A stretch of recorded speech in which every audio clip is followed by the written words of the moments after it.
ఏంది నువ్వు మాట్లాడేది? తెలుగులో మాట్లాడు, తెలంగాణలో మాట్లాడు. కావాలని మధ్యలో ఇంగ్లీష్ తీసుకొచ్చా national media address again later. అంటే నువ్వు ఎవరిని ఇంప్రెస్ చేయాలనుకుంటున్నావు? ఒకటి అమిత్ షాని, ఇక్కడ ఉన్న కేసీఆర్ని. ఏంది నీ మనుషులను కూడా నేను నాలుక జీడండి నా భూమి. నేను ఒక్కటి చెప్తున్నా, జనవాడ భూమి గురించి నాకంటే ఎక్కువ నీకు తెలియదు. అది మా మక్తా ఊరు. గండిపేట డ్యామ్ కడితే మా భూములే మునిగిపోయినదంట. నిజాం దానికి మాకు 60,000 రూపాయలు ఇచ్చిండు, బాండ్స్ కూడా ఇచ్చిండు. ఒక చెరువు అనేది ఉంటే నువ్వు చెరువులా నువ్వు ఏమి కట్టొద్దు, చేయొద్దు. దాంట్లోకి ఎవరైనా పోవచ్చు. చెరువు ఉంటే పట్టాశిఖం ఉంటే కూడా, పవన్ కళ్యాణ్ నీకు తెలుసో తెలియదో, పట్టాశిఖం ఉంటే కూడా చెరువు అది ఒక పంట వేసుకోవచ్చు.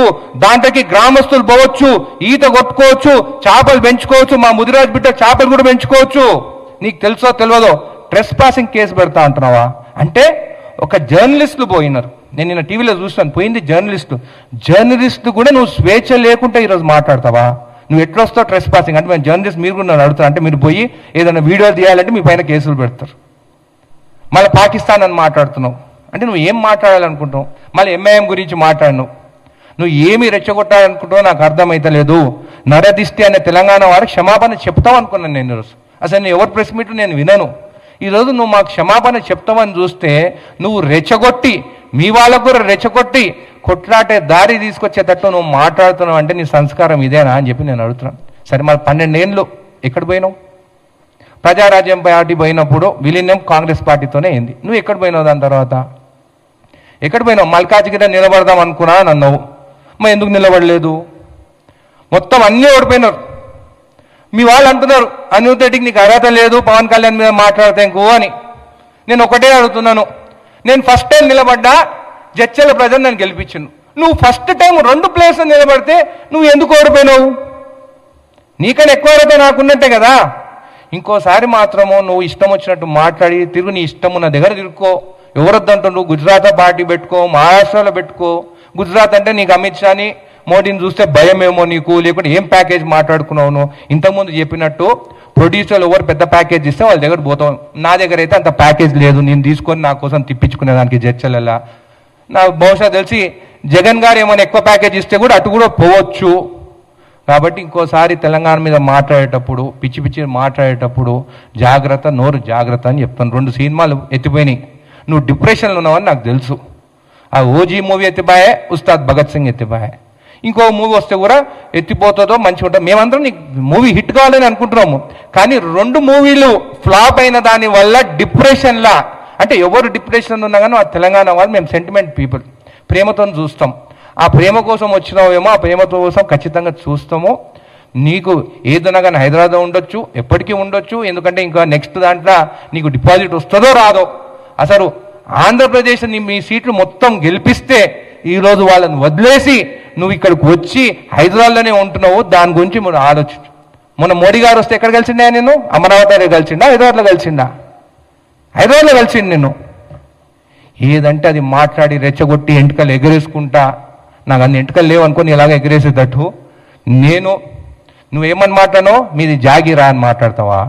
అవును, తెలంగాణ మా జాగిరే. ఇక్కడ జాగిరాలు కానీ దొరల భూమి ఇందిరాగాంధీ గారు భూములు సీలింగ్ యాక్ట్ తీసుకొని పేదవాళ్ళకి ఇచ్చిండ్రు. మీరు ఏం చేస్తారా? మీరు ఎవరికైనా భూములను ఇచ్చినారా? ఇప్పుడు ఆంధ్రప్రదేశ్ ఉన్నారు కదా, పేదవాళ్ళకి ఏం చేస్తున్నారు? పేదవాళ్ళకి? నిన్న ఒక ఫ్యాక్టరీకి ఎక్కడ పోతే ఒక అధికారి వాడు నిలబడితే కాళ్ళ మీద కాలు వేసుకుని ఆ అధికారితో will go to Singapore. Modi గారేమో బయట దేశాలకు పోవద్దంటాము, నువ్వేమో విల్ గో టు సింగపూర్. అంటే గవర్నమెంట్ పైసలతోని నీ కొడుకుని చూసుకునేదానికి ఇది ఒక ప్లానా? ఇంత చీప్ రాజకీయాలు మేము ఎక్కడ చూడలేదు. మా బ్రతుకు మేమేమో తెలంగాణలో మేము బ్రతుకుతున్నాం. ఏదో ప్యాకేజ్ల కోసమో ఏదో ఎంత మాట్లాడుకున్నావు రేటు నువ్వు తీసుకో. ఎందుకంటే నువ్వు రాజకీయాలకు వచ్చిన తర్వాతనే బాగుపడ్డావు. రాజకీయాలు రాకముందు నీ మూవీలన్నీ ఫ్లాప్ అయితే రోడ్డు మీదకి వచ్చినాయని ప్రతి ఒక్కరు మాట్లాడుతున్నారు. నెలకి 50 కోట్ల ప్యాకేజ్ తీసుకుంటున్నాయని కూడా బయట ప్రజలు మాట్లాడుతున్నారు. అది ఎంతవరకు నిజమో లేదు, రూమర్ ఉట్టిగానే రాదు. కాబట్టి మీ సినీ యాక్టర్సు అందరు కూడా నిన్ను చూసి నిజంగా బాధపడుతున్నారు. ఇంత చీప్గా నువ్వు మాట్లాడుతున్నావా అని చెప్పి తెలంగాణకు దాచుకున్నదేమో తెలంగాణలో. అప్పుడు వైఎస్ జగన్ సీఎం ఉంటే భయపడి ఇక్కడ దాచుకున్నావు. నువ్వు చేసింది ఒకటే ఒక పని మంచిది, చంద్రబాబు నాయుడు గారు జైల్లో ఉంటే పోయి కలిసి వచ్చి అదే నీ టర్నింగ్ పాయింట్.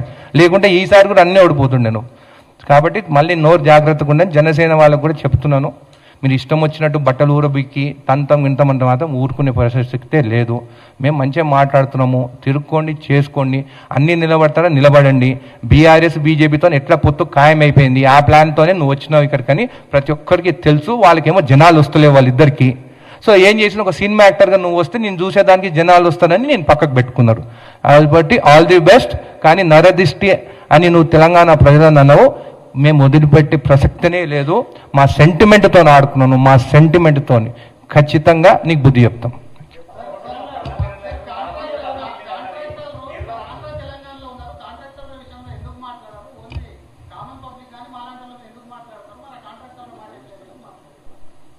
మేము స్టార్టింగ్ నుంచి కూడా నేను కూడా చెప్పినాను ముందు కూడా, మేము కూడా స్టార్టింగ్ పవన్ కళ్యాణ్తో ఇక్కడ విభేదాలు దేనికి వచ్చినాయి, నరదిష్టి అన్నాడని విభేదాలు వచ్చాయి. లేకుంటే ఆయన గురించి మేము మాట్లాడు ఇంతకుముందే చెప్పినాను కదా నేను, ఏమని చేసుకోమను, కాంట్రాక్ట్ ఆయన చేసుకోమను, వాళ్ళు సినిమాలు చేసుకుంటలేరా? నేను ఒక్కటే అడుగుతాను, నీకు అంత మీ ఫ్యాన్స్ పైన నీకు అంత అది ఉంది కదా, నీకు ప్రేమ ఉంది కదా, నీవు వచ్చిన సినిమా 2 రోజులు ఫ్రీ టికెట్స్ ఎందుకు ఊరికే రేట్లు పెంచమని చెప్పి మనం అడుక్కుంటున్నారు? ఎందుకు రేట్లు పెంచమంటున్నారు? ఎవరిపైన పడుతుంది ఆ భారం? ఫ్రీగా 2 days పవన్ కళ్యాణ్ అయితే నీ వచ్చే మూవీ ఏది వస్తుందో నీ జన సైనికుల కోసము, నీ ఫ్యాన్స్ కోసం 2 రోజులు ఆంధ్ర తెలంగాణలో టికెట్ లేకుండా ఫ్రీగా వాళ్ళకి సినిమాలు చూపి, వీళ్ళకి పబ్లిక్ ఎంత వచ్చినా కొద్దీ వీళ్ళకి ఆందాన్ని ఎక్కువ. దానికోసమే వాళ్ళు అది చూపించారు. అదే మా దగ్గర ఇంత మంది ఉన్నారని చెప్పేసి అక్కడ మళ్ళీ అమిత్ షా కొని చూస్తే మళ్ళీ ప్యాకేజ్ పెడుతుంది. లేకుంటే కేసీఆర్ ఇస్తాడేమో పెద్ద ప్యాకేజ్ దానికన్నా. లేకుంటే మళ్ళీ జగన్ కూడా మాట్లాడుకోవచ్చు. నాకు అది కూడా డౌట్ ఉంది. చూద్దాం. ఇంకా నేను ఈరోజు చెప్తున్నాను కదా, బీఆర్ఎస్ బీజేపీ దాని తర్వాత జనసేన ముగ్గురు పొత్తుతోనే వచ్చే ఎలక్షన్లు వస్తున్నారు. ఈరోజు నేను మాట్లాడుతున్నాను, ఈరోజు గాంధీ భవన్లో మీ ముందు మాట్లాడుతున్నాను, రాసి పెట్టుకుని వాళ్ళలాగా అబద్ధాలు మాట్లాడటం కాదు.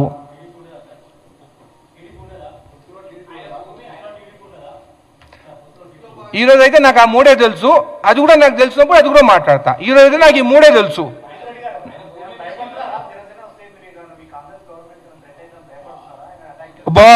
బాబా అంత తడిచిపోతున్నావు. మేము మాట్లాడేది ఇదేంటి సెంటిమెంట్ గురించి మాట్లాడేది, నువ్వు తిడుకో అని చెప్తుంటేనేమో భయపడుతున్నాడు. నిలబడమని చెప్పు రాదు. అదే నేను ఒకటి చెప్తున్నా, నేను ఒకటే అడుగుతున్నా, పవన్ కళ్యాణ్ గారు నెక్స్ట్ ఎలక్షన్లో ఆయన చెప్పమని చెప్పు, ఆంధ్రాలో నిలబడతాడా తెలంగాణలో నిలబడతాడా? తెలంగాణ అయితే నేను చెప్తున్నా, జడ్చలో నిలబడతారా చూసుకుందాం. మరి నిలబడకుంటే ఎందుకు వచ్చిండే? పార్టీ అంటే ఎవరు నిలబడతారు? మళ్ళా ఎవరు? బట్టలు ఊరబిక్తాము, తంతము, చంపుతాము, గండు తీసుకొని షూట్ చేస్తాము, పొడుస్తాము, వాళ్ళకి ఇస్తారా టికెట్? చెప్పు. మళ్ళీ ఆయన నిలబడుకుంటే ఎవరి కోసం వచ్చిండు? బీజేపీ కోసం వచ్చిండా? బీఆర్ఎస్ కోసం వచ్చిండా? క్లారిటీ ఇవ్వాలి. రాజకీయాల్లో క్లారిటీ ఇవ్వాలి. నేను 10 ఏళ్ల కింద నేను ఎమ్మెల్యే అవుతా అని వచ్చిన క్లారిటీగా, అపోజిషన్ నిలబడ్డా క్లారిటీతో ఉన్నా. ఇష్టం వచ్చినట్టు ఆ పార్టీలు ఈ పార్టీలు పోయి పదవుల కోసం పోలేదు. ఆయన పోయిండు.